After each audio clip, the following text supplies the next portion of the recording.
for joining us on this edition of Mike On Podcast with Sheon Okimbaloy.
Allegations in the report consist of the rise funding of 593 offshore bank accounts, 2.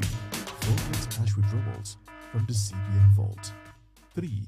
Gross financial misconduct involving the former governor and his deputy.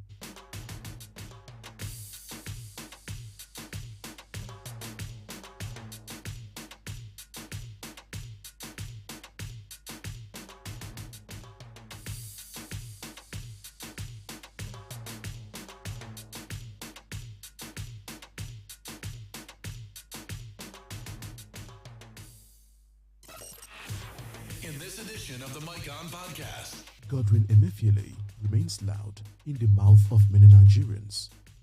Recently, the name of the embattled former CBN governor is re-echoed amid his many travels. Jim Obaze, a special investigator appointed by President Bola Tinubu, released 17 weighty allegations against Emefiele. The allegations in the report consist of 1. Unauthorized funding of 593 offshore bank accounts, 2. Fraudulent cash withdrawals from the CBN vault, 3. Gross financial misconduct involving the former governor and his deputy governors, and substantial fixed deposit holdings amounting to £543.4 million. Some people believe that Emefiele's prosecution is a political and ethnic persecution. But with this report, it seems it may be a long series and there might be a lot more to unravel, despite counterclaim of political witch hunt. Join Sheon Okimbaloy as he leads this conversation on the Mike On Podcast today.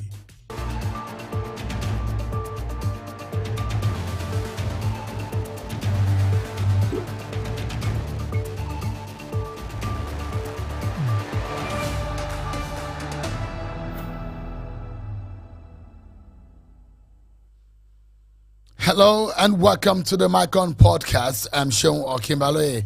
In compliments of the season to you all, it's a Christmas holiday looking bright from your end. What is your plan for the Christmas? May your holiday season be cheerful and joyful. It's been an eventful year, and as the 2023 calendar is gradually fading out, well, news events are not slowing down. One of the developing stories getting my attention today is about the former central bank governor, Mr. Godwin Emefiele. It's perhaps going to be one of the most searched, one of the most spoken about names or persons in the past months in this country. And the kind of money that's going to be mentioned tonight and the allegations are mind-boggling. The latest is that he has been released from the Kuje Correctional Center after his lawyers perfected his bail conditions. But hours before this development, Mr. Emefiele has actually been in the news. There are new allegations hanging over the former CBN governor's head.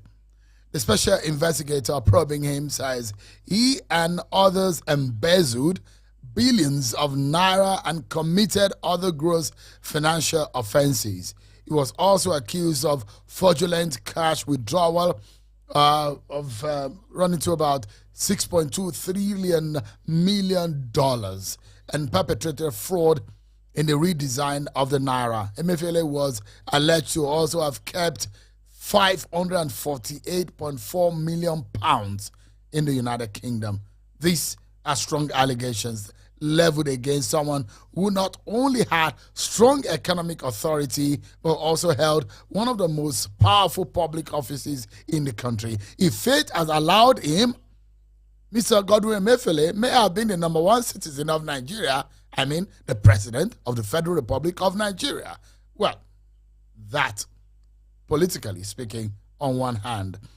On the program, on the podcast today, we will look at the economic implications of the new developments in Nigeria's financial sector, and as well as dissect these allegations hitting the highest offices in the Apex Bank in Nigeria. Everyone, grab a seat and let's get talking. Well, I try to break these issues down for you so you can make sense of it. And I have brought to this conversation tonight to speak on these. And of course, I would love to hear from you, your comments, your opinions, your views. And of course, those of you who will be speaking on X and all other platforms will be hoping to have a robust conversation. In the end, there's one bottom line: Nigeria. It all belongs to all of us. And let's get talking, everyone. I have tonight a very senior lawyer and one whom will always love to hear his views on this kind of issues is Mr. Liberos Oshoma, who joins us virtually. Thank you so much, Liberos, for joining us today.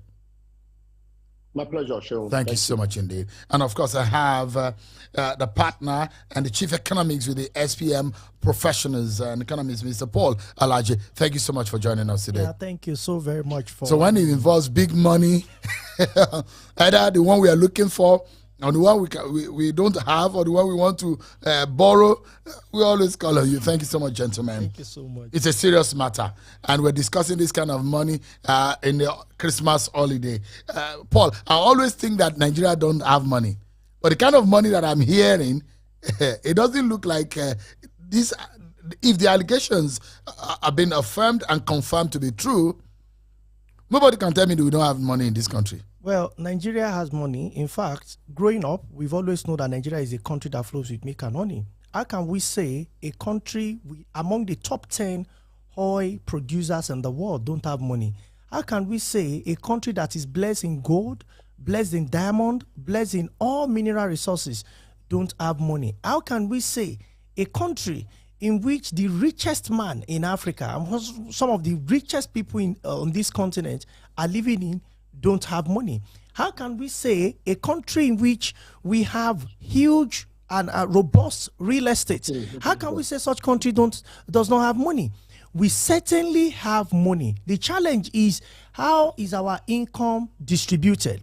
The income of Nigeria, the revenue of Nigeria, the monies of Nigeria have concentrated in the pocket of very few, and they have used these monies to manipulate the majority of the population, because they know that if they are kept poor, if they are kept backward, they will continue to show their seniority over them, while meanwhile, majority of our population will be backward. So if anybody says Nigeria does not have money, I can tell you, if you go to international airport, in spite of the security, because before we have these security challenges, you see more foreigners come to Nigeria, even though the number has reduced. But these foreigners are still coming to Nigeria, well, maybe to come and pick our gold, because the system is not structured, maybe to come and exploit some of our crude, or to even come and do business in Nigeria. Why? Because World Bank, according to the last report, Nigeria as at December 2022 has 219 million people. We are not talking of one. Check the number in Tanzania, the whole of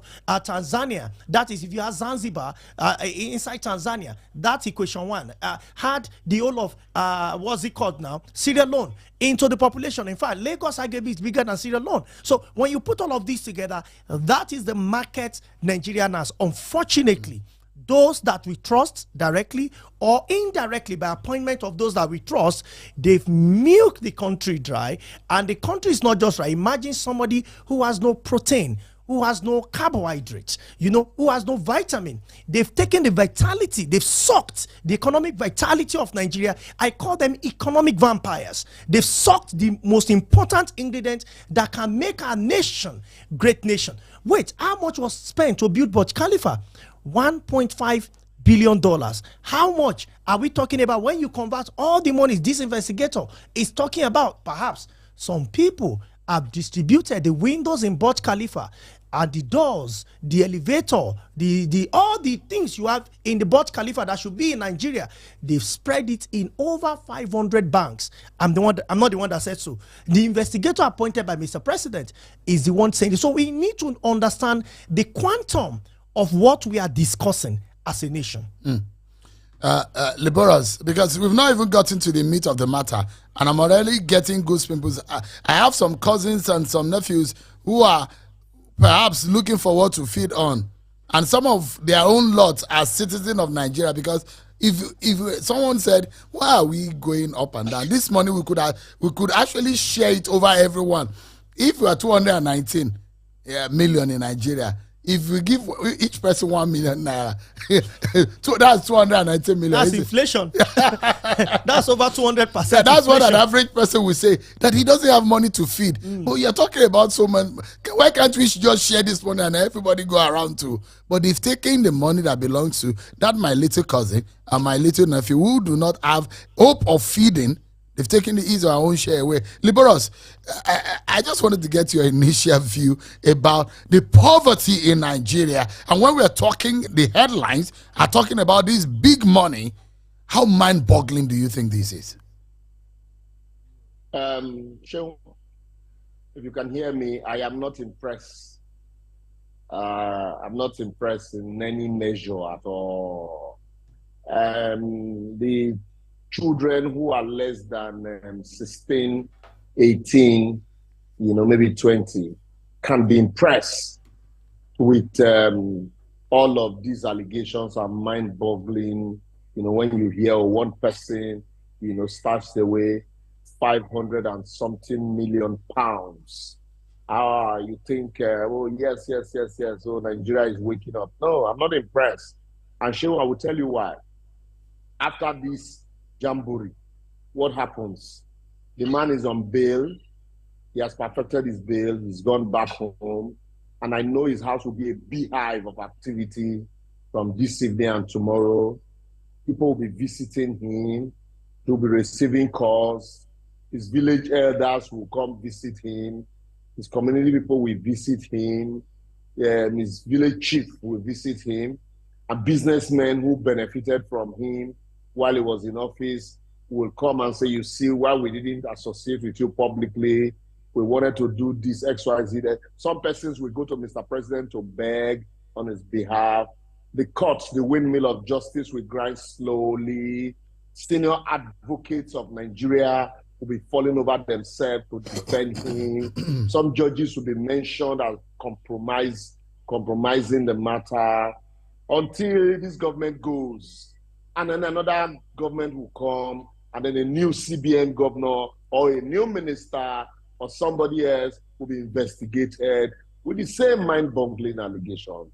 In 1983, Ovie Whiskey was alleged to have stolen 2 million naira. And the man said, if I see 1 million, I will faint. Today, 1 million naira is change. Owo girlfriend from National Assembly members. Abacha didn't know when to die. If Abacha didn't die when he died,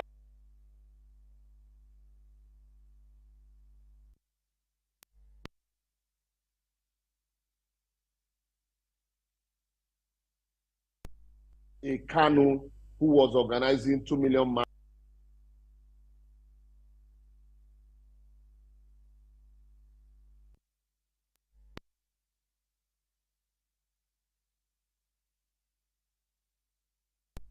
Now, Tunde Sabiu, the nephew to Mohammed Buhari, is richer than some states because, he's still around the corridors. Nobody's mentioning his name. And there are so many people today who were mentioned alongside, with Abacha, who are playing very vital and economic important role in government today.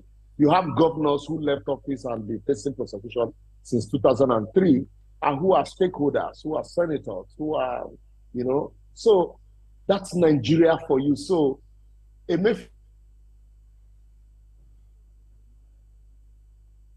turn.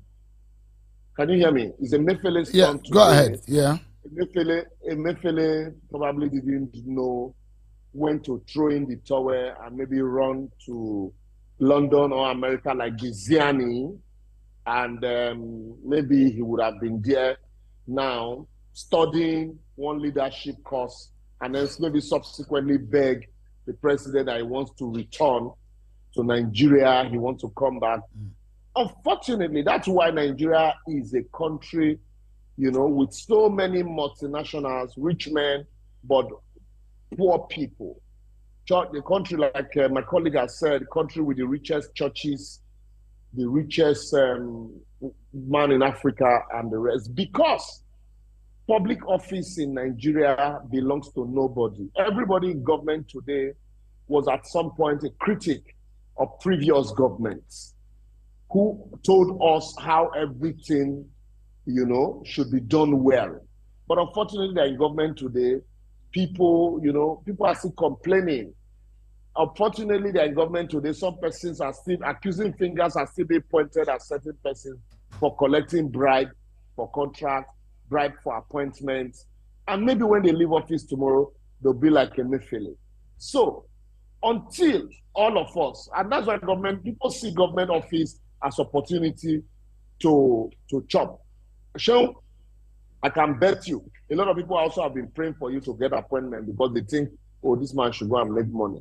Because people believe that government appointment in Nigeria is not to serve, but opportunity to make money. Yeah. So until we see appointment as opportunity to serve, and everybody, not just an Emefiele or not just an Abacha, but everybody, irrespective of the position you hold, the moment you leave office, you are taken into account. Political party, immediately after election, you show us your, statement of accounts to say, this is how much we received, this is who brought this is who donated to us, this is how we got money, and this is how we spent it. And so the political party is going to be transparent. Until we start from there, all of this will just end in a jamboree. Look at shamelessly, when Emefiele was in detention, you saw how the DSS and the correctional services were fighting over his custody. How did the correctional service know that they are going to grant him bail that day? Is something for another discussion, a discussion for another day. Money talks in this country, and that's why people will still become relevant. Honorable. If you are a Nigerian, either you are living abroad or living in Nigeria, you're a civil rights activist, you're a lawyer, you are an active citizen, and you are not angry after this conversation today, then you have a problem. We all have a problem. If after this conversation and these figures that we're going to mention, and you're a right-thinking Nigerian and you think that our nation is all right with what is going on, because if this continue for another 4 years, we will not be able to find a country called Nigeria again. I bet it with you. Because the kind of figures that I'm seeing, in the manner in which this country is going, if 3 banks are involved in some of these shenanigans, there's a problem. Let's take a look at some of the issues. The investigator, that's Jim Obaze, had come up with at least 17 allegations in that report. And those will be asking, Mr. Oshoma is a lawyer. You look at the case the federal government took to court against Emefiele. Those who will say, with all of the noise, so these are the charges against Emefiele. That's a conversation for another day. And if all this investigation and all this report is there, so why are you filing those kind of charges against the man? If you have the bulk of all of this, let's take a look. What are these allegations in the first place? Let's break them down for you. The investigator came up and said that there were situations of unauthorized funding of 593 bank accounts located in the UK, the US, and China. There are fraudulent cash withdrawal of 6.23 million US dollars from the CBN vault under a purported approval of the president to pay foreign election observers. Gross financial misconduct by the ex-CBN governor and at least 13 other individuals, including the deputy governors. £543.4 million are being kept in fixed deposit by Mr. Emefiele. These are part of the allegations. Manipulation of the Naira exchange rate and perpetration of fraud in the e-Naira project of the CBN. The Naira redesign was neither recommended by the board of the CBN nor approved by the then president. The CBN printed the new 200 Naira, 500 and 1,000 Naira notes at a total cost of 61.5 billion Naira, out of which 31 billion Naira has been paid to the contractor. The report went further to say that the sum of 1.73 billion on questionable legal fees related to the Naira redesign. 205,000 pounds was paid to a UK firm for Naira redesign effort, positioning of watermark, presence of QR codes, different numbering style, and other complex security features. Fraudulent use of ways and means to the tune of 26.67 trillion.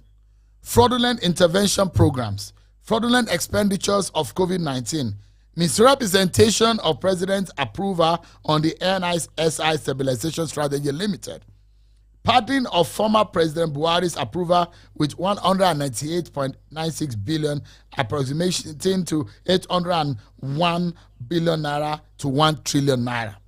No approvals are received from the former president, and yet 500 billion was taken and debited to Ways and Means. Former CBN governor and 4 deputies connived to steal outrightly in order to balance the books of the CBN. No approval for the breakdown of 22.72 trillion presented to the 9th National Assembly to illegally securitize the Ways and Means financing. I've read out some of the outcome of the report, but look, if we start to pick on all of those things one after the other, we will not live here today. But let me ask the question that is bothering my mind.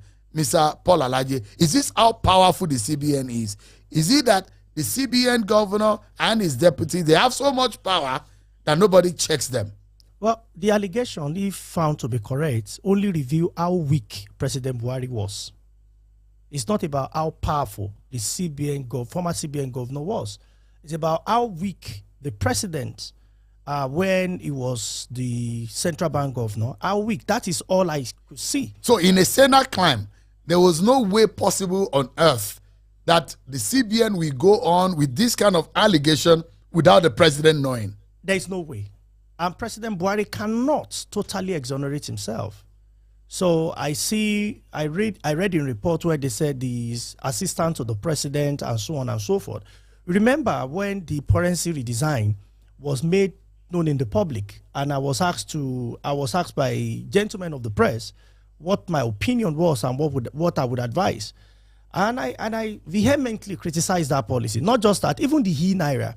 And I mentioned that e-Naira would disappear in less than 2 years. The question is, where is e-Naira today?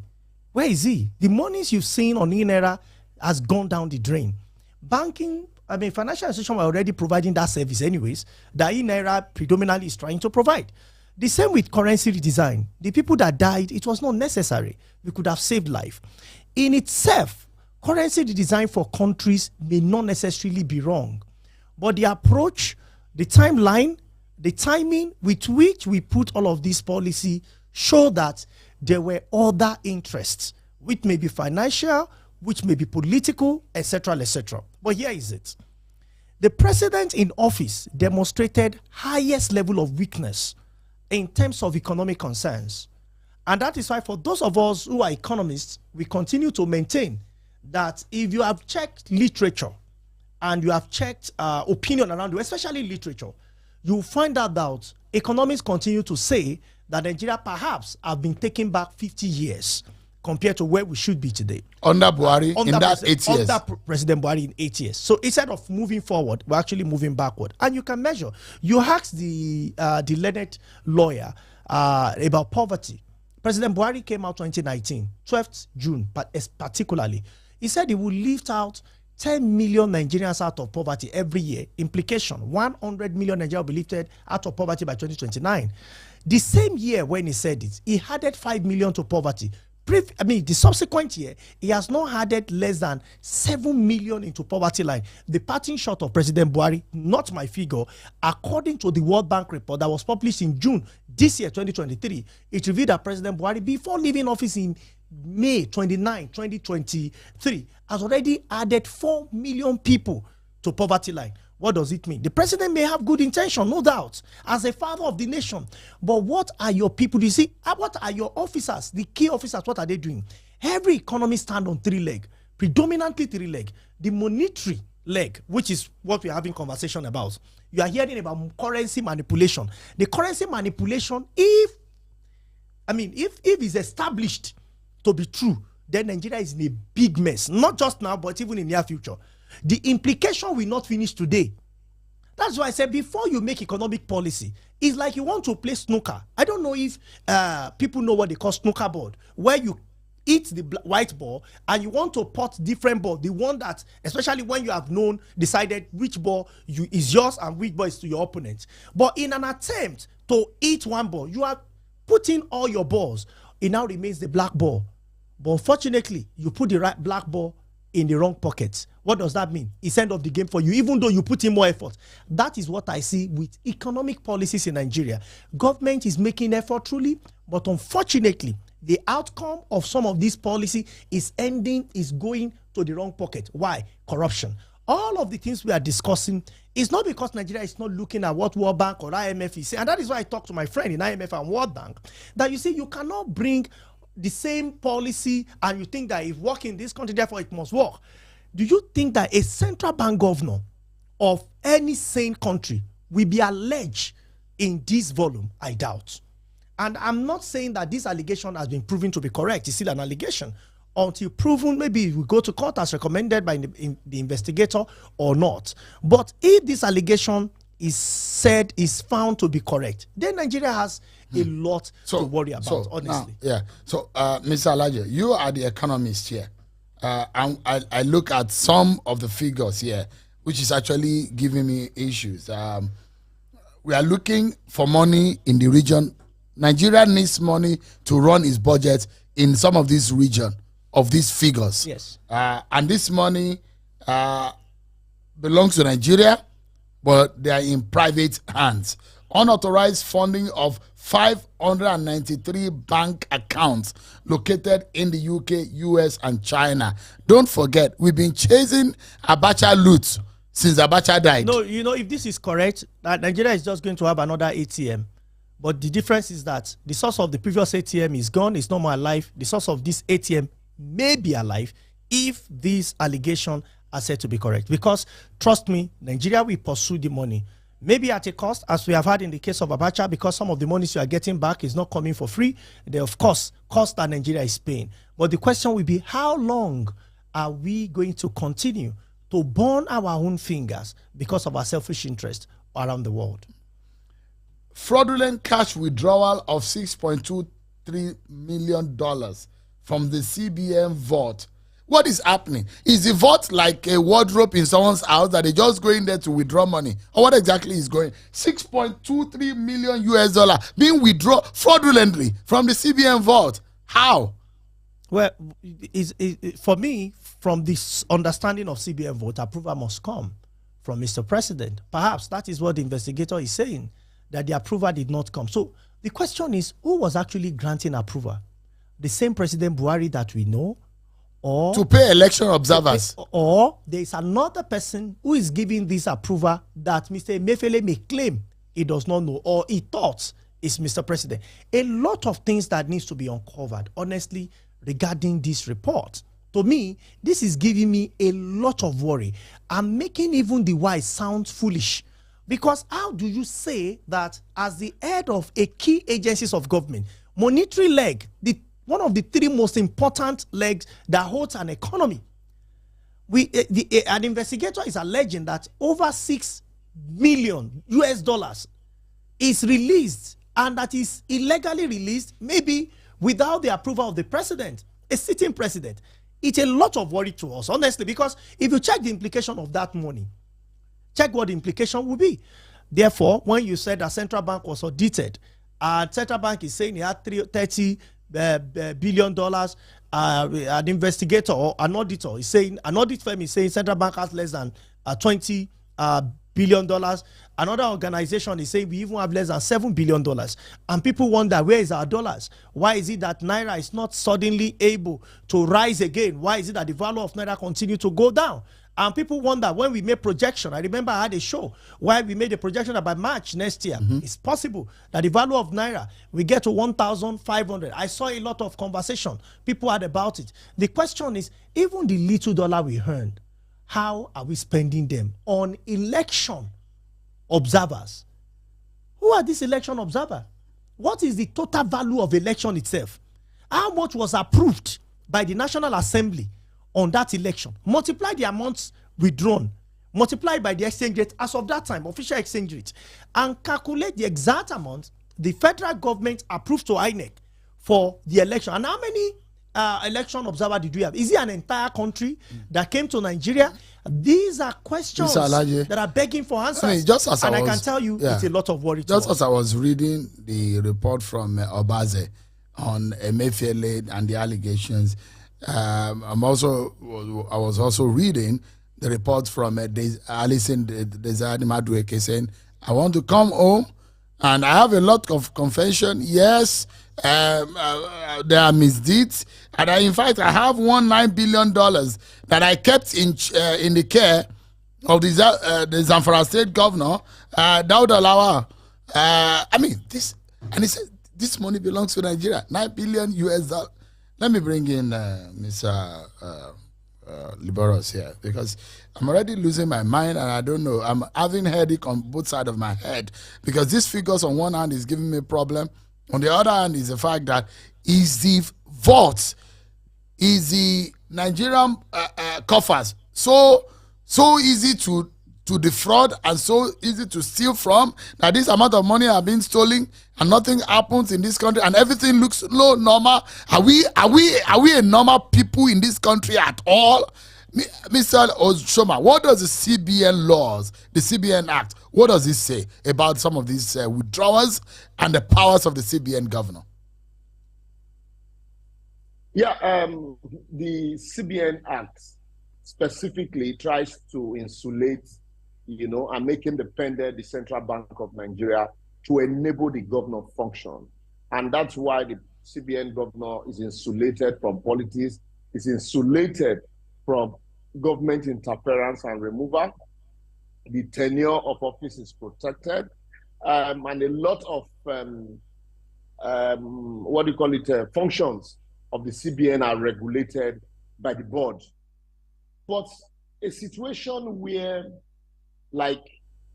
please permit me, recently Adebayo Shitu, a former minister for communications, said that when Buhari gives you an appointment or gives you an assignment, he does not bother to check you, so you can run riots.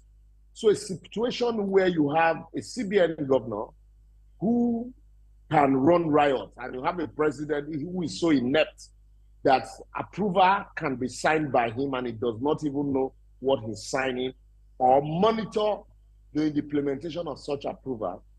And then you have the Tunde Sabiu, you have the Maman Daura, you have the Issa Funtuas. All of these are the cabals in the Den Aso Rock who are close to the president, who run the shots. And then you have an Emefiele who feels that these people are doing him a favor. He takes and gives to them, and then he takes for himself also. Recently, Honorable Kazari, a member representing Kazari Federal Constituency at the Federal House of Representatives, did say that it was the issue of stamp duties. And he said that stamp duties collected by the CBN were domiciled in a private account, and eventually that money was turned around and loaned and borrowed to government as loan from foreign, agency. And that money was supposed to be the federal government fund, but Emefiele round-tripped the money and then borrowed it to government. And while Emefiele was under investigation by the DSS then, he ran to Mr. President. The man, jokingly, even said something, Sheon. He said, if Emefiele gives you approval, dollar approval from the CBN, he said, if Emefiele gives you dollar approval from the CBN, the kind of alert you get is didim. The man jokingly said this thing. And people thought he was joking. And that is how open the Nigerian vote in CBN is. That the central bank, when you have a president who hardly read memo, who gives you approval without even knowing the kind of approval he's giving. And I want to quote Kazari also. He said that once you take a document to the then President Buhari, he will ask you, between you and your God, is this true? Once you say, I swear by Allah, the man will sign it for you. And he will not bother asking you again. So when you have that kind of head, all of these attempts at trying to shade President Buhari, say he didn't grant approval for all of this withdrawal for me, is also neither here nor there. If you were, Liberal, sorry.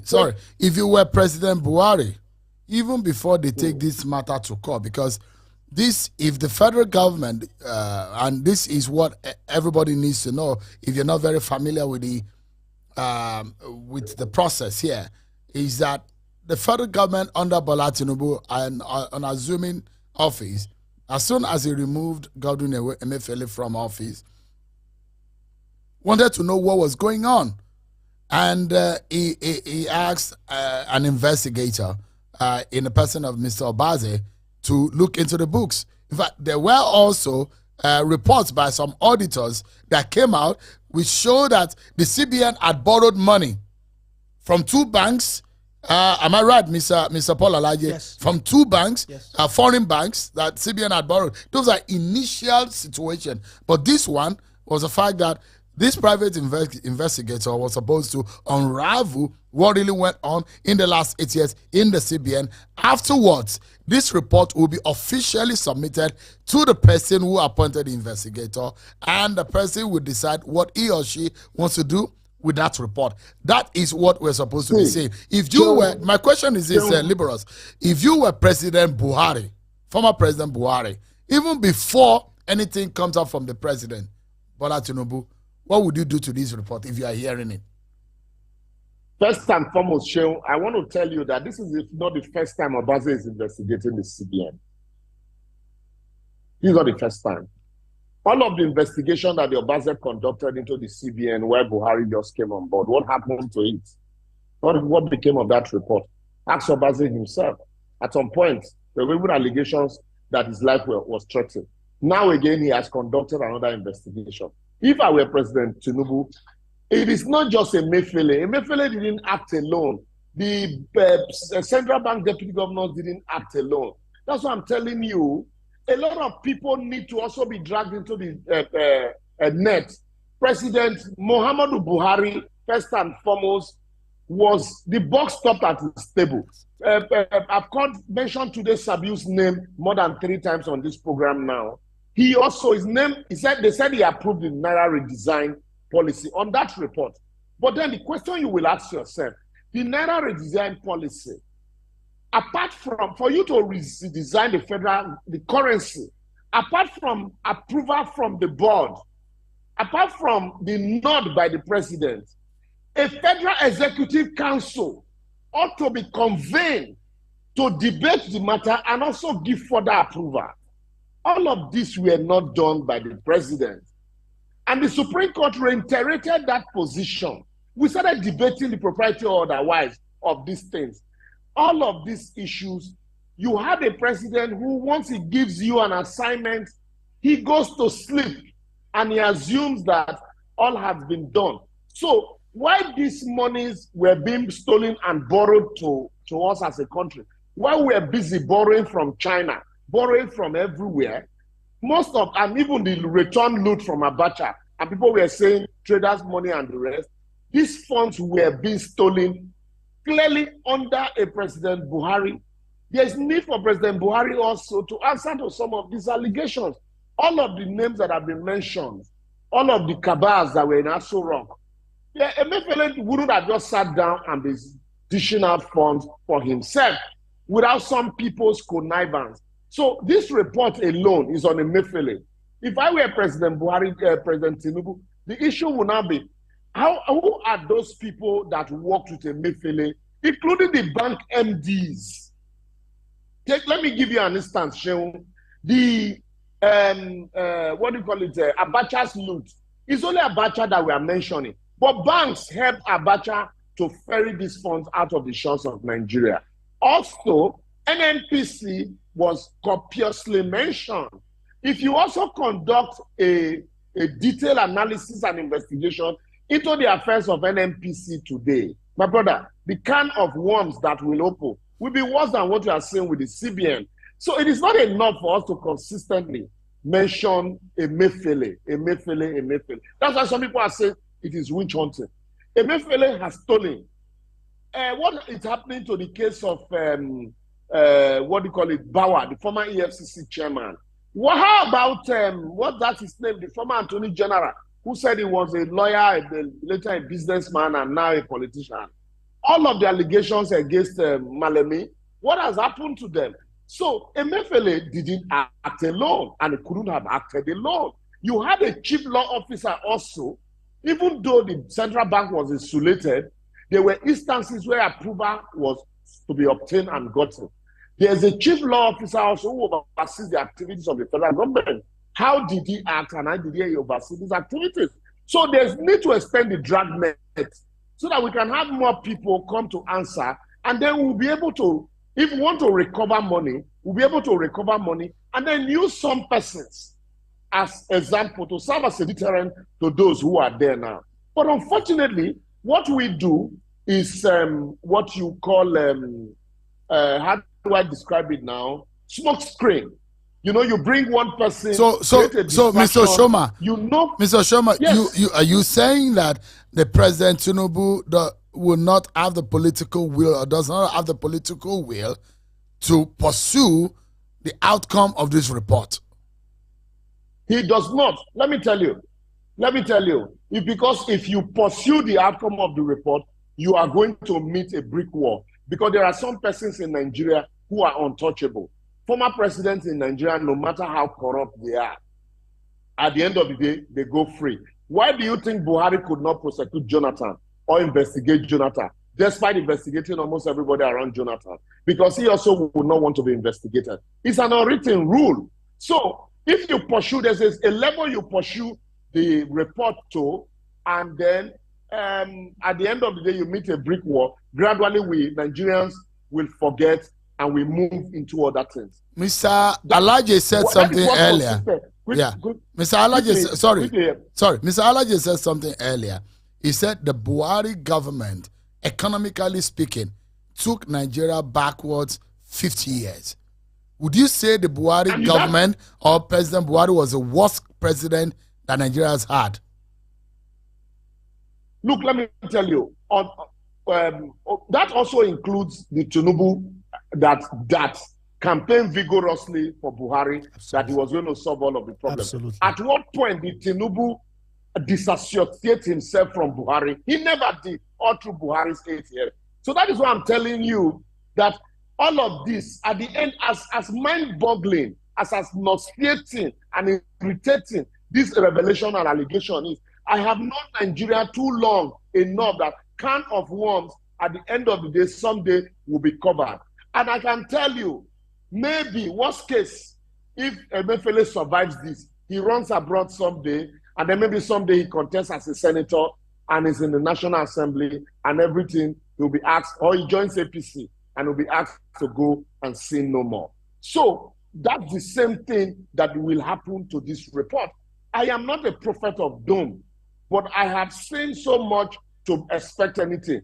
Let the government, let this government prove me wrong by insisting that not just Emefiele should be prosecuted.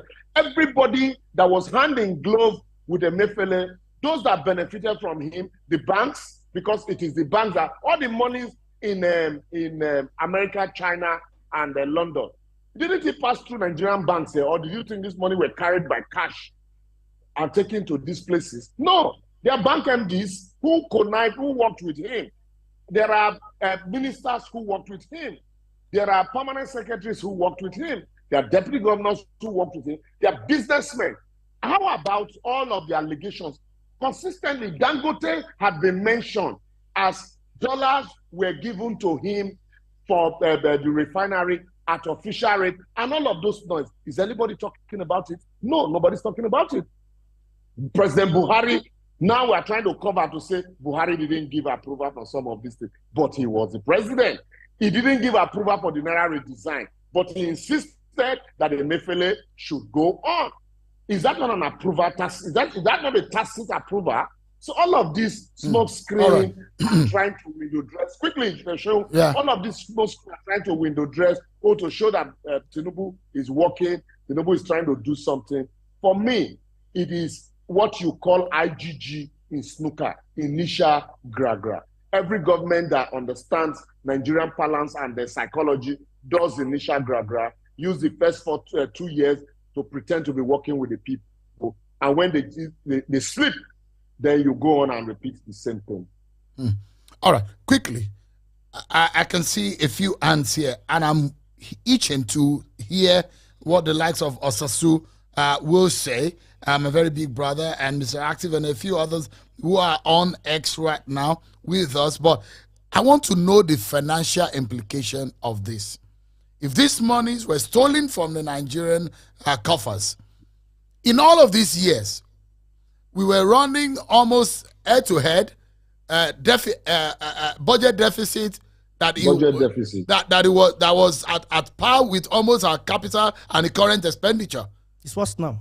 It's worse now. It's worse our now. Capital expenditure is lower than money that we are using to pay to service the debt. Yes, and it's even going to be worse now because the Minister of Finance just revealed about 3-4 weeks ago that Nigeria spent 98% of all revenue to service debt, not for the current expenditure other than debt, not for capital expenditure. To pay gbese. So we have 2%. That the likes of, allegedly, Emefiele and his cohorts have stolen. Sean, quickly, if you can hear me, please. Go ahead. There is, recently in the course of the week, a client of mine had a matter in EFCC, and he was telling me, he said they had foreign investors who were ready to bring in dollar into Nigeria to invest throughout the last 4 years of President Buhari's administration, that a top minister in government was asking for bribe. What is in it for me before they will allow those investors bring in the fund? And that was consistently happening in CBN. It is still happening today in some cases. It's not just your client in the last 4 years. I can tell you that the same is currently happening. In this under Bola Tinubu? Well, nothing has changed. Whether my clients are talking to President Tinubu is another conversation entirely. But there are people who wants to bring funds to this country in hard currency. They have to. Are we cursed in this country? One of them approached me. What is going on? One of them approached me in Germany and say, "What is the problem with your country? We have funds we want to give to your country because of the advocacy you are pushing around the world, but can't we give this money to your country without paying any bribes? Must we pay bribes to help you?" It is so insane. He talked about 4 years ago. I am telling you of what is happening today. December 2023. You see, like I said earlier, people we trusted to come to government to help us. Maybe they directly trust others or indirectly trust others. Nigeria is bleeding because of the trust that we have given to our people, our leaders, to help us come out come out of economic quagmire. Unfortunately, they've turned themselves to economic vampires, sucking the vitality of our economy. See, if we don't receive this help between now and 2024 December, forget it. Naira will be equivalent of what Tanzanian shillings is. And for you to know, it's about 2,250 to $1. If we are not careful. If we are not careful to receive this help, and people take away their greed. If there's anything President Tinubu should be talking about now, he should talk to people Who wants to invest? Some of the move around that people are seeing, investors are seeing, and the upgrade that we have seen in some reports coming from Fitch, coming from S&P, coming from JP Morgan, they've started yielding some results. There are investors that want to come. Even there are some that say, we want to give you money at no interest for 30 years. 0% interest rate, we are willing to sign. But approaching who in government? Those who would say, if you give us, we need 2% of $5 billion, of $10 billion, how are we going to move forward? If people want to say, we will lend you money at no interest, but you need to bribe us, how does it work? What is in it for them? What is in it Quickly, for them? Mr. Alaje. So you are warning the Tinubu government that if care is not taken between now and December 2024, 12 calendar months. if they don't do the right thing, this country might go under. Forget it. In times of economy, in times of exchange rate, in times of poverty, in times of inflation, in times of unemployment, you don't want to combine those four horrible indicators. When poverty is growing and inflation itself will make people poorer, and when they are poorer and we are not doing enough, unemployment will grow. When all of this happen with poor exchange rate, it's like saying there is no need to dig the grave again, because under the ground is filled, people can as well sleep and lose their life. We are below the water level already. Already. Everybody knows. Now, all economics know that we are below the water level. What we need now is support. And when those support are coming from external environment at no cost, that is zero interest rate. Because this is a soft measure. Remember, government said $3 billion was coming. It was celebrated all over the media. We never saw it. We heard that we're going to do something. When government was speaking at NESG, that about $10 billion will come into Nigeria. We never saw it. We saw again via NNPC that Nigeria was going to have a swap of some sort. We're going to see some billion coming to Nigeria, and there will be traders that will get oil in exchange. It never happened. So audio money everywhere. So now, people that are now approaching the country, not now, they've been coming over the years to support Nigeria. I wonder why government prefer to borrow from some headquarters where transparency is an issue, where costs are apportioned to Nigeria, where monies that we are earning in Naira is an issue. We continue to expand. So President Tinubu, we really need to look at agencies of government very critically and take some decision. If truly his administration will be a success and take Nigeria out of the economic mess that we find ourselves right now. I want to, so briefly, because I want people to come in now, I'd like to ask you, what is the direct implication of this report that is emerging from the Obaze report on the CBN? What do you think the implication is? Quickly. Now, the implication one is loss of confidence, not just in Nigeria, but around the world. Nobody will be willing to do business with Nigeria. And if they don't, my initial prediction before you ask this question is bound to happen. Naira will get worse. People will not want to do business with Nigeria. Two, Nigeria locally, we now believe that the government is a matter of whenever you are in office, take your share, nothing will happen. That is if this report is approved. I mean, if this report happens to be true. So my prayer, honestly, my hope is that this report will not be true. It will be that this investigator has just written what he wishes. It will not be true. But it's not. But from what I'm seeing, under the Lamido Sanusi, I covered the Financial Reporting Council in Lagos under Evelyn Oputu when she was the BOI head of the BOI. Yes. When Sanusi Lamido, it was shortly after that investigation and probe under this Obaze as the chair of the FRC at that time in Lagos. It wasn't long after when Sanusi was removed. I'm not sure Obaze, I mean, if you hear what Liberal said earlier about Obaze, this is not the first time. it's not the first time, and perhaps it will not be the last time. My concern is if this persisted, honestly, the economy of Nigeria that has currently left, there is no roots. There is nothing we are standing on. The economy may eventually evaporate. And what does that mean?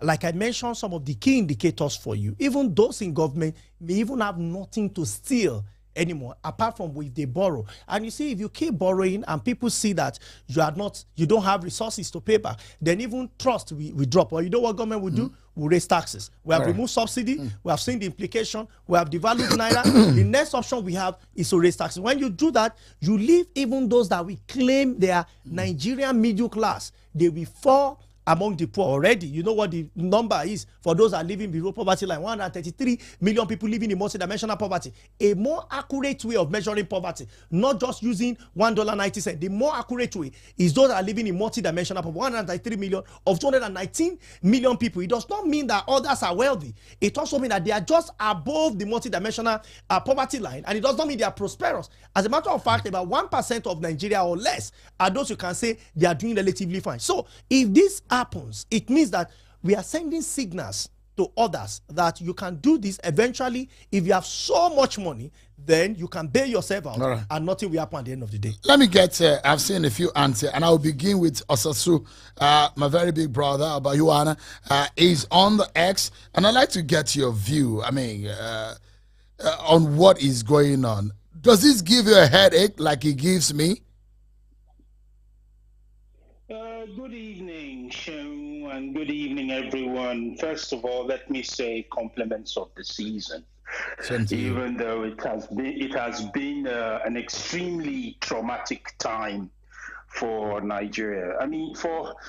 Sean, I went back to Nigeria in 2009 because I lived in England for most of my younger adult life, and I came back to Nigeria in 2009.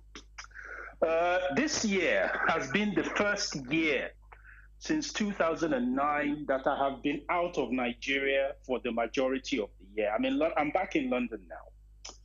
I have to tell you that the kind of economic degradation that we have seen between May 2023 and now is nothing less than hyperinflation. When you have a situation shown where people were buying medication for 2,500 naira in May, and in November, December, they are paying 20,000 naira for the same medication, or where the famous Augmentin, the antibiotic, is being sold for almost 60,000 naira when people were paying 2,500 or 3,000 naira for the same medication. It tells you the state in which the country is. Now, we have been talking about what Emefiele has done and what he hasn't done. My learned colleague, Liboros, I think you have said the things that need to be said. And Mr. Emefiele did not do any of the things he did alone. And if that man should speak truth concerning everything that happened, I would tell you here as a party will, if we had a country where there is the rule of law, the party will collapse because there will be no major figure in that party who has been involved in government that will not have a case to answer. Now, let us address what my friend from SBM highlighted. The country is spending 98% of its income on servicing debt, which means the country is effectively bankrupt. I'm sorry for us to be discussing Nigeria in such dire, miserable terms, at a period where we should be happy and we should begin to, enjoy the season. But this is the reality. If you are paying 98% of your income on servicing debt, it means you have no capacity for infrastructural development. You have no cushion to manage any emergency situation. You are bankrupt. And yet, it is in this type of situation that we saw members of the government going to Dubai and having a jolly good time. And these same people are going to international financial institutions and asking them to to lend us money because they do not have the funds to balance the books of the country or even run a government. How have we gotten to this pathetic and miserable state? It is very clear, and I'm sure my friend from SBM will agree with me, that there has to be a debt payment rescheduling because the country cannot survive this. He's even saying that if things continue like this for 12 months, the country will collapse. It's not going to be 12 months at this rate. I'm telling you, it won't be 12 months at this rate. It will be shorter because we are really, really in a very desperate situation. The country needs a breather on debt repayment. And I don't know how they are going to negotiate that. This is something which former President Olusegun Obasanjo did in the early 2000s, got the majority of Nigeria's debt wiped out before the end of his term in 2007. And now, 16 years later, we are not only back to where we were before he came in 1999, we are now worse. Sheung, you always tell me that when I talk about Nigeria, I'm always very angry, very upset. I'm amused to see now that you are also as angry as I am. But these are the things that we have been saying for many years. You know, when the former President Muhammadu Buhari was being re-elected in 2019, I will never forget when he was having an interview with Kadaria Ahmed at the Hilton in Abuja, and she was questioning Buhari on issues.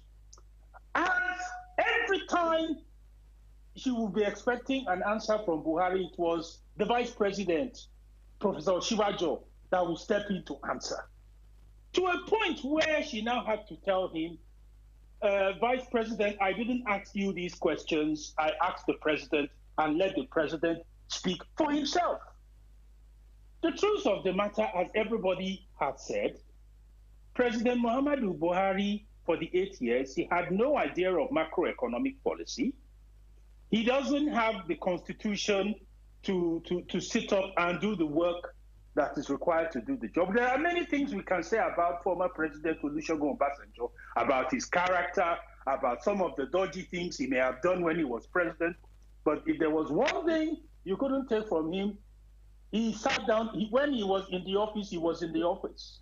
And you could not just pass any papers through President Obasanjo like that. He will read his papers. He will call those who are responsible for preparing the papers and he will ask them questions. And if they don't start, he will not approve those papers put before him. But now we have found ourselves in this situation. I really don't know. You know, there are some certain things I really don't want to say on this show because they will be very incendiary. But the truth of the matter is that the APC should remember that President Tinubu is not an opposition leader taking over from an opposition leader. He is a president who took over from the very man whom he helped to put in office 8 years now ago. And the party is now in its 9th year of managing the country.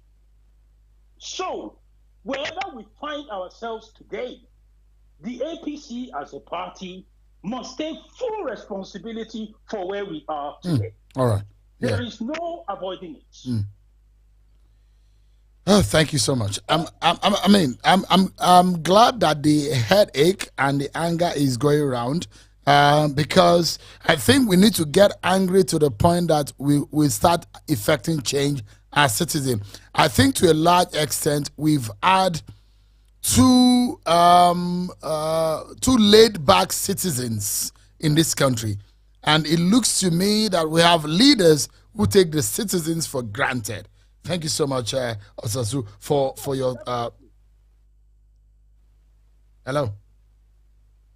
Thank you very much for your intervention. I really appreciate your intervention. I'd like to get people to hear what people are saying on YouTube, for example. At Conversation said, show Nigeria is cursed. I pray that's not the situation. What you are hearing is a tip of the iceberg. Nigeria is beyond redemption. I pray Nigeria is not beyond redemption. Peggy Light says, the question now is, did he carry out all of these fraudulent acts all by himself? Nigeria is a can filled with worms. It's sad. Sani Musa says, thanks for bringing Paul Alaje, brilliant economist. Trinex Engineering Services, at least Emefiele is taking over the rivers distraction. Which way Nigeria? Next 2 weeks will be another banger. A lot of comments. Keep them coming. I see there's one particular one that I wanted everyone to hear. Okay, as conversation also said, corruption is killing Nigeria. Every aspect of our lives is infected with corruption. Eco Disco and its Mushin district office can be seen as a micro representation of the disease afflicting the nation. Let me get a few more people on X. I can see Health is What at Adenike Awe 1. Your mic is on. If you can make your intervention very quick and sharp, straight to the point, so that we can get a few more people. Go ahead, please. Your mic is on. Yeah, thank you, everybody. What I want to ask is, what was NASI's, as in National Assembly, what was their role in supervising CBN? Like everybody has said, Emefiele did not do this alone. And for what Pololage said, that people are still asking for bribes, I am not surprised, because we have just rinsed and recycled the same people. So kudos to everybody that voted for APC to come back. It's only in Nigeria I know people would reward failure. Somebody has failed for 8 years and you are bringing him back. Well, kudos to them. Like everybody has said, Emefiele did not act alone. And like Libros Oshoma said, Bola Tinubu does not have political will to prosecute and to bring this thing to a logical. I want to ask, was this document leaked? Because he has just submitted it to Bola Tinubu. So how come it's in the public domain now? I don't know. I don't know how come it's now in the public domain. Of what benefit is it to us? Why have they released it? Or was it leaked? Even if it was leaked, I'm sure it was intentional. I yield the mic. Thank you so much. I like your curiosity. And this is perhaps some of the questions some other people are also asking. Mr. Active Law at Emmanuel Owatu, your mic is on. Let's make it sharp, straight, and brisk. Straight to the point. Your mic is on, please. Go ahead. Yeah, thank you. And good evening. Well, liberals have said it all.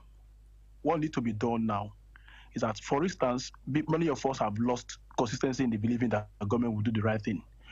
For once, let this government be for the people. If I were to be President Buhari, Tinubu, it should assemble the best hand. The court should be arranging how to do the charge against whoever it is. And other persons that are involved.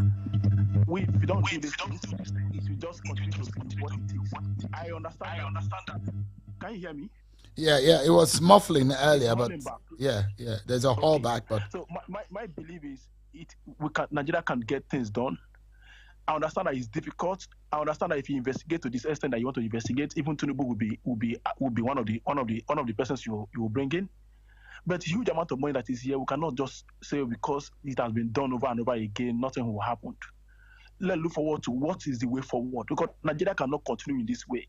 Mr. Paul Aleja has been able to give us a pictorial thing that will happen if nothing is done. Should we continue to lament over what has happened in the previous years? I think we should be talking about people being flogged or being penalized or being sanctioned for every activity. If it is the Emefiele that have done it and he has his chronics, they should be brought to book so that people should understand that Nigeria is not just giveaway. That's just one of the things we should not start doing from now. One of the leaders has said that whatever happens in Nigeria, nobody will do anything. And I challenge Nigerian citizens. We are in the festive period, but if you come out of this festive period and all of these go on and we still do nothing, then we are not serious people. Let me allow Sonny at Rose Ogba 1 to come in. Your mic is on, Sonny.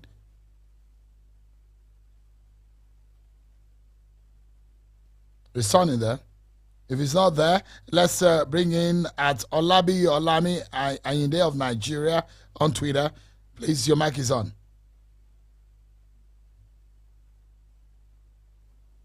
Okay.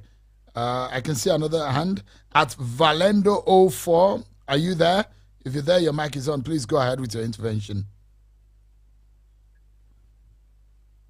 Yeah, good evening, Sean. Good evening, everyone. Good evening. Please Right. go So, ahead.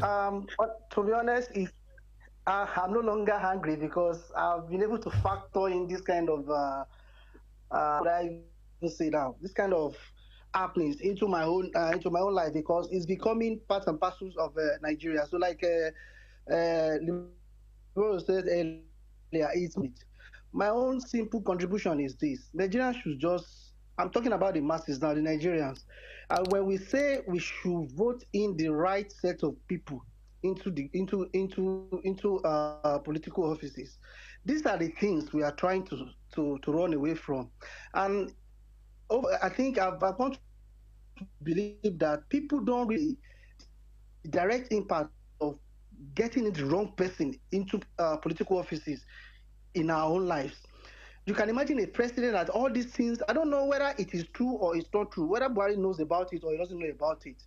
But let me even ask you because this is the most, like, I would say, it's irresponsible government with a whole CBN governor, like, got involved in this kind of mess to the tune of billions of naira.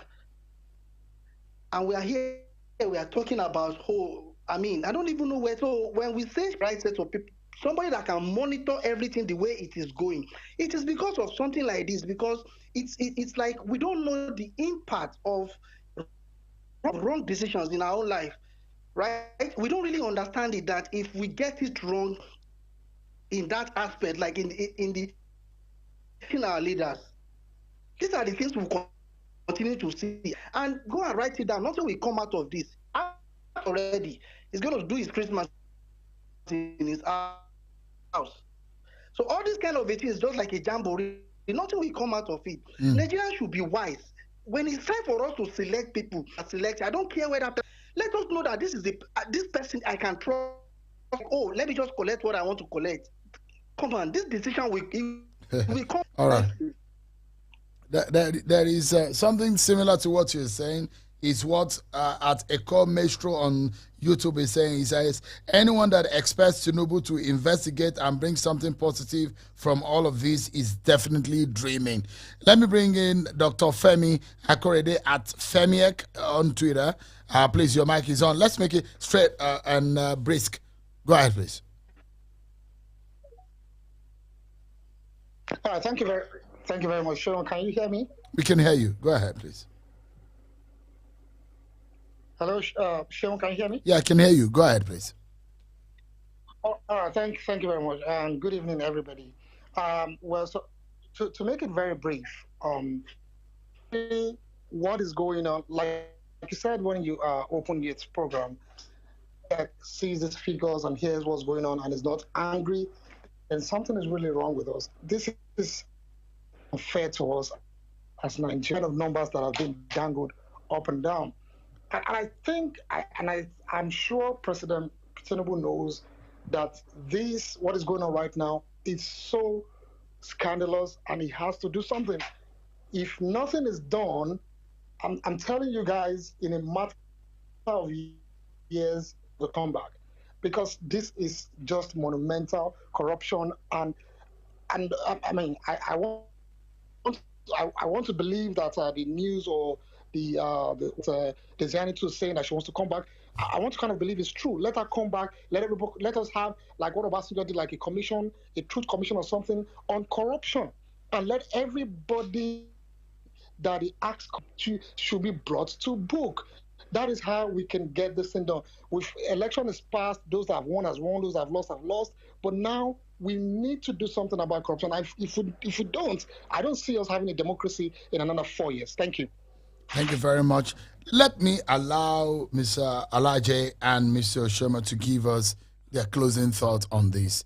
Mr. Oshoma, legally speaking, where do we go from here? Yeah, Sean, it's very easy. It's pretty easy. Offenses have been committed, and for every action there are consequences. The only problem here is that for actions such as this, there are no consequences. Legally speaking, an investigation has been conducted. Once that's why it's called investigative panel. Once this investigation has been conducted, They do not have prosecutorial powers. You have the Economic and Financial Crime Commission, which I also think, is a member of this investigative board. All they need to do is those that have been found culpable should be charged appropriately, not just Emefiele. But I can tell you, Sheung, but I wanted to quickly say something. Nigerians are not angry. You see what is happening in Rivers State. They are doing jamboree. Or our people are calling it protest, all in the name of, oh yes, supporting one against the other. Meanwhile, these people really are not fighting. If Nigerians were angry, just like we had Occupy Lagos, Occupy Nigeria, even if it's a jamboree, let Nigerians come out to say, look, we do not approve of this. Government, make a statement. Let government, push government to doing something. But I know the government will say, we are just new. We're trying to see what we can do. Some persons will say, oh, Tinubu didn't cause the problem. Just like APC will say, oh, 16 years of rot of PDP is what they were, 16 years of PDP was what they were trying to clear. So, if what we are seeing here now is that we are basically not angry. We just see it as one of those things. And that is why this report is quickly thrown at us, so that we'll debate it in the Utah period, and then when we come back, maybe something else will be said and something else will be done, and we'll all be very happy and we'll go back to sleep. Until we get angry to the point where Nigerians will say, you know what, we are so mad that we'll be on the street, not to protest, not to destroy, but to just sit down and say we can no longer take this. The way we go to churches and mosques on Fridays and Sundays, we just go out and sit down to occupy streets like that. We will continue to happen. And show my last word here is, some of us have been agitating for decentralization of government. Recently, I sat down with the former governor, who is now a senator. He told me, he said, look, so he said when he was in government, the IGR was in the region of 300 and something million. Anytime they were able to raise an IGR of 1 billion, they click glasses, they celebrate. So the more money you give to state government and local government, the more celebration and the more free that you're going to see. Because the followers are so divided that we're quarreling among ourselves, while the leaders are clicking glasses. That is why something like this will consistently happen.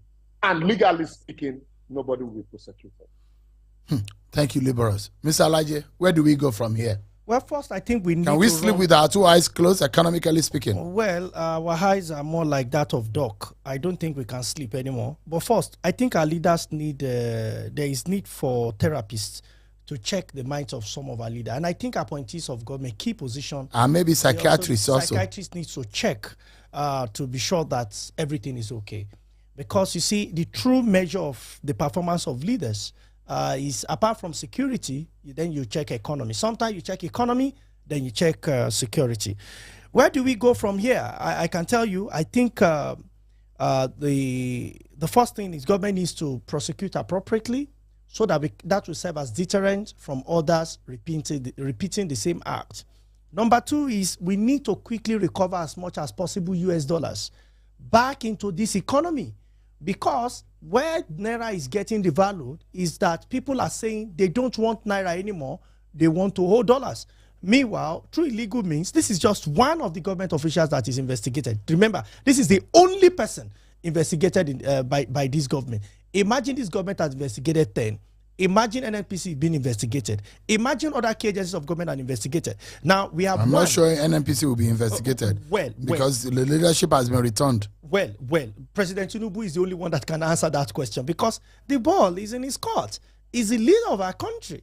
Whether people like it or not, he is the leader. So what kind of country do we want to have? At least for the next 3.5 years, we decide where President Bola Tinubu thinks the country should go. He has investigated one person. We are seeing billions of dollars, billions of Naira and millions of dollars from one government officer and few other persons. Names that I've seen in the report are less than 100. Those are the names I've seen. But look at another agencies of government. And the lawmaker, the learned barrister, the senior lawyer mentioned, he did not, you see, if you see the man, the honorable granted interview in some of the media houses where they spoke to Nigerian in Pidgin and in some other languages, where he mentioned about 5 key offices that President Tinubu should start with. And that is when Nigerians will start to take him seriously. He took the first step by investigating the Central Bank of Nigeria, but he must also take other steps. And I think most importantly, former President Buhari, we need to speak to Nigerians regarding what actually happened. Did he grant those requests? Did he sign those approvals as claimed by Central Bank? Is it true that he asked another person to act in his stead, or Mr. Tunde has been being repeated over and over by the lawyer, just did that, jeopardizing the life of entire Nigerians last year, December, to this year, January, in the name of currency redesign? Because these are very weighty allegations we need to do something about. Yeah. The way forward is we need to do something to correct this abnormality that we have seen. We need to quickly put a stop to this kind of report. Government needs to now look at Central Bank of Nigeria. If one governor can be this powerful, are you sure Central Bank of Nigeria should not be divided into 2? For one to be responsible for financial, and the other one to be responsible for activity of government? Or we look at what the United Kingdom is currently doing, so that we will not have one individual that may be so more powerful in a way even than the president. If not, I tell you, if you have another report like this, or 2-3 more reports like this, what you are saying Nigerians are not angry, and so on and so forth. But Nigeria, we know where their meal have disappeared to. Before now, people take morning, breakfast, lunch, and dinner. Suddenly, they have sandwiched the lunch into breakfast and dinner. Now, you need to choose. Is it breakfast you want or dinner? Because the two can no longer be available. Not because they won't be, if the cost of bag of rice is now unreachable, because the bag of rice is about 60,000 naira. Meanwhile, minimum wage is 30,000 naira. That means if you are earning 18,000, where you could use 18,000 to buy 2 bags of rice, your 30,000 now we now buy half bag of rice. What it means is that the livelihood, the economic capacity of a poor Nigerian before, or someone on minimum wage, could afford, as of 8 years ago or 10 years ago, could afford 2 bags of rice. That economic power that we think was poor then is now reduced to 25%.